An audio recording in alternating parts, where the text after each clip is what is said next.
So Joe Biden just announced Kamala Harris as his running mate, and I want to talk about how that might affect the US stock markets if they win and she becomes vice president.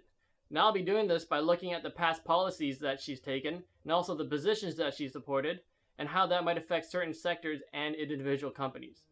Now I'll be doing this with as little politics as possible, and mostly focus on the stock.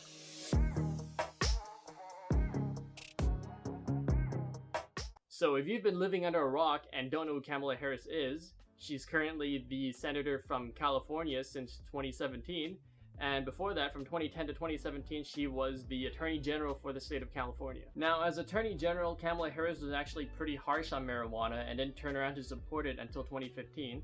But as senator, she's actually introduced legislation for federal legalization of marijuana, as well as expunging past criminal records.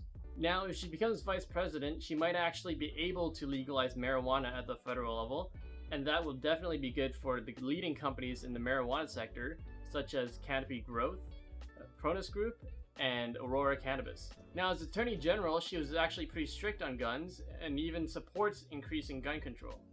As Senator, in 2019, she helped introduce the Background Check Expansion Act, which requires background checks for all firearm sales. Now, you might think this is bad for public firearms companies, such as Sturm Ruger & Company and Smith & Wesson, but if you look at past history, when there's a threat of gun control, these companies actually went up because more people went out to buy guns because they were afraid that guns would be banned or they would be harder to get.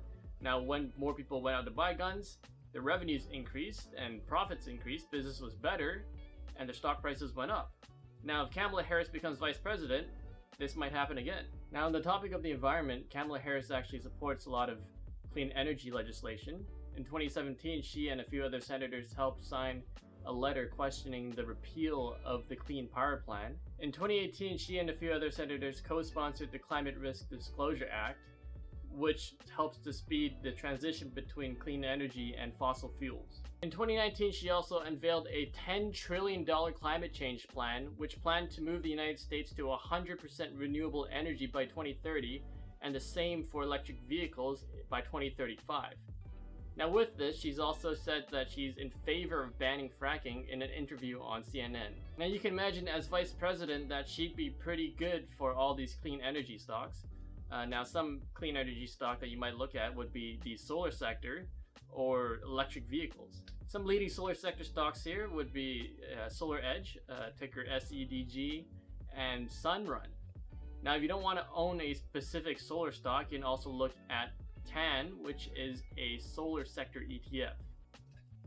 As for electric vehicles, you might want to be looking at Tesla, Workhorse, or Nikola. On the flip side of the coin, being so positive and supportive of clean energy might be pretty bad for the oil sector. Now, in which case you might be looking to short or at least not hold things like Chevron or Exxon. Now, on the topic of free trade, Kamala Harris actually mentioned that she would not have voted for the North American Free Trade Act, and she actually voted against the USMCA. Now, depending on how you might look at it, this might be good for American businesses, but that's still to be seen. Finally, talking about taxes, she's actually proposed a tax cut for working class and middle class Americans, while increasing taxes on wealthier Americans and corporations.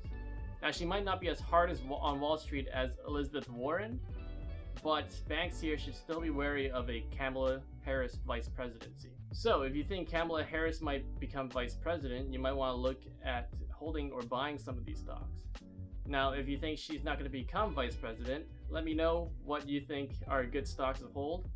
And if you don't think these stocks are good to hold in a Kamala Harris vice presidency, let me know what you think are good stocks.